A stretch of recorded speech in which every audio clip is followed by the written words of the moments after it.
Bienvenue aux femmes CPA de la finance. Mon nom est Sarah Thomasin et j'ai l'honneur aujourd'hui de m'entretenir avec Lou You, qui est CPA, CFA et directrice en placement privé à la Caisse de dépôt et de placement du Québec. Bonjour Lou. Bonjour Sarah. Merci d'avoir accepté notre invitation aujourd'hui. J'aimerais d'abord commencer par te poser la question sur ton parcours scolaire et professionnel qui t'a mené jusqu'au rôle que tu occupes en ce moment à la CDPQ. Bien sûr. Mon parcours, je le vois un peu comme un processus exploratoire où j'ai découvert graduellement ce que j'aimais faire. Donc, j'ai fait mes études à McGill en comptabilité et finance. Et puis, je m'en souviens très bien en deuxième année avec le recrutement universitaire des cabinets comptables. Ça m'a vraiment ouvert les yeux sur le profil CPA. Fait que c'est un chemin que je voyais qui m'intéressait. Je voyais ça un peu comme un passeport pour le monde des affaires. Donc, en jasant avec les gens en cabinet, je voyais qu'ils travaillaient avec des clients très variés dans plusieurs types d'industries, privées, publiques, à des stades de croissance différents aussi. Donc, naturellement, ça a comme forgé ma vision là, pour le monde des affaires. Donc, j'ai rejoint Deloitte en audit pour débuter ma carrière. Puis après 2 ans, j'ai voulu travailler sur des projets plus stratégiques, à long terme, le côté transactionnel des entreprises.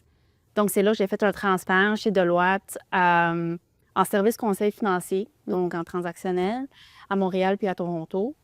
Et c'est sûr que mon expérience CPA, ça m'a beaucoup aidé à faire ce transfert-là. Mais j'ai quand même voulu de continuer de bâtir là, mes compétences puis d'ajouter des outils dans ma boîte. Puis c'est là aussi que j'ai décidé de faire le titre du CFA. Et après 2, 3 ans, ben, de plus près, en voyant le métier d'investissement du côté de mes clients, du buy-side, qui couvre le cycle du début à la fin, ça m'a vraiment interpellée à me joindre à ce métier-là. Puis c'était ça le virage là, pour que j'arrive à la CDPQ. Ça fait déjà 7 ans dans l'équipe de placement privé Québec. Puis je me sens vraiment choyée là, de travailler avec une équipe très dynamique, avec un mandat stimulant qui vise à justement supporter nos entreprises ici dans leur plan de croissance, que ce soit le reprenariat, aller à l'international ou faire des acquisitions pour grandir dans leur cheminement. Donc voilà, toute une variété de projets très intéressants, puis j'adore ça. Donc, tu as eu une vraiment belle transition entre un monde plus comptable jusqu'à un monde un peu plus financier dans lequel tu œuvres en ce moment. Qu'est-ce que tu penses qui sont les qualités essentielles pour justement avoir un rôle dans le monde de l'investissement? Mhm. Je pense que comme dans tous les métiers, il y a les deux aspects de la technique puis de l'humain. Je pense que la technique, on le développe surtout beaucoup en début de carrière. Puis ça englobe certainement la maîtrise des concepts de base en finance, de la valorisation, la modélisation. Puis moi, personnellement, je l'ai trouvé beaucoup plus intuitive là, après mon expérience de CPA, parce qu'on comprend bien d'où viennent les chiffres puis comment les états financiers interagissent entre eux.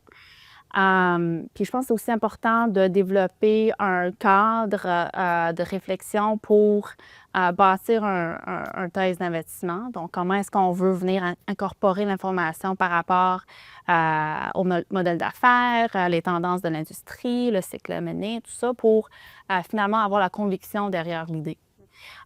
Puis le deuxième aspect de l'humain, le soft skills, qui est omniprésent, très, très important, c'est que dans notre métier, bien, on évolue dans un rôle où au début, on fait l'exécution de la transaction, puis après ça s'en vient dans la direction, la gestion d'une transaction, puis jusqu'à l'initier les transactions, donc le deal sourcing.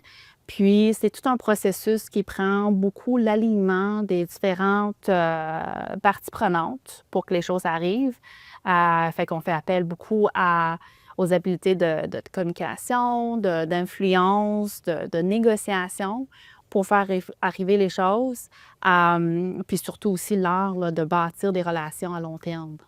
Donc, tout un lot de compétences nécessaires, du technique jusqu'à l'humain, mais qui me semble complémentaire dans le rôle que tu as à occuper en ce moment. Pour une candidate, une étudiante qui a le rôle CPA actuellement, qui nous écoute, mais qui a un intérêt peut-être pour le monde financier, donc peut-être un jour de passer justement à un métier en investissement, en placement privé, private equity comme on l'appelle, ce serait quoi les expériences professionnelles que tu leur conseillerais? Je pense qu'avec un profil CPA, ça donne déjà une base très solide. Moi, personnellement, mon expérience en cabinet, bien, il y a déjà plusieurs options là, avec des différents groupes. Il y a celle de la revue diligente, comme j'ai faite. Bon, tu touches toutes les transactions. Il y a aussi l'équipe de corporate finance qui voit beaucoup de transactions passer sur le marché. Il y a aussi l'équipe de l'évaluation qui renforce justement le côté technique. Et sinon, ben, en industrie, ça serait avec des entreprises qui ont une stratégie d'acquisition qui est active. Donc, dans leur équipe qu'on appelle de corporate development. Donc, c'est essentiellement le même métier d'investissement que dans un fonds.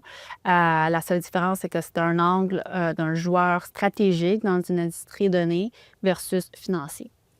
Donc, plusieurs options, tant en cabinet qu'en industrie. Donc, c'est encourageant pour les étudiantes.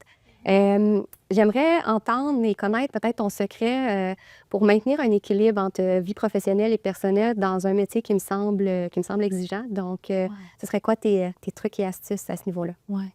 Bonne question. Moi, je pense que ce soit mon expérience en service conseil ou en investissement, chacun des environnements ou des projets a sûrement des moments à haute intensité.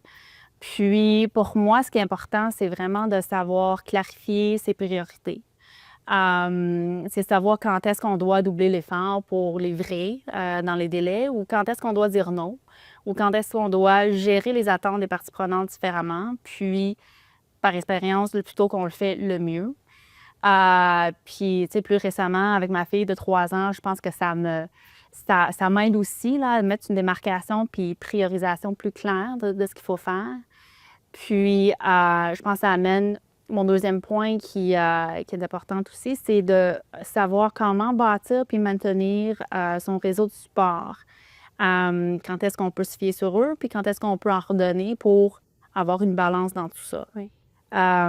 Puis naturellement, je pense avec le temps, on se connaît mieux. Tu sais, il y a des choses qui nous tracassent moins, puis on arrive aussi à être plus efficace avec ce qu'on doit faire, puis les priorités, puis la gestion du temps. Oui, absolument. Ce sont de très bons conseils. J'aimerais terminer en t'entendant sur la communauté à FFQ. Puis, qu'est-ce que ça t'apporte d'être entourée justement de femmes qui œuvrent dans le milieu de la finance également? Donc, c'est quoi l'impact que ça a sur ta carrière dans le moment?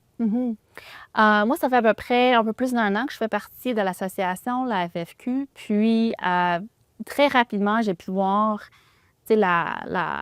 le réseau, la puissance du réseau, les différents projets qui sont là pour qu'on participe, puis aussi les différents outils qu'on a pour s'échanger, puis se donner conseil.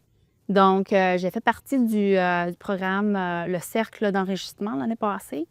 Puis, c'était une belle cohorte où tout le monde, on était divisés en sous-groupes aussi pour réfléchir, échanger, partager les expériences sur les sujets d'avancement de carrière. Fait que ça m'a beaucoup aidé dans plusieurs réflexions. Puis il y a aussi le programme de mentorat. Donc, j'ai développé une belle relation avec ma mentor. Puis, j'apprécie beaucoup là, son temps, puis les conseils, puis le partage d'expériences qu'on a pu faire. Donc, je le vois vraiment comme un réseau très riche à explorer, puis beaucoup d'outils mis à la disposition des membres. Bien d'accord avec ça. Merci énormément, Lou, pour ton temps aujourd'hui, d'avoir partagé ton parcours, tes conseils dans le secteur dans lequel tu évolues. Et merci à tout le monde d'avoir été à l'écoute.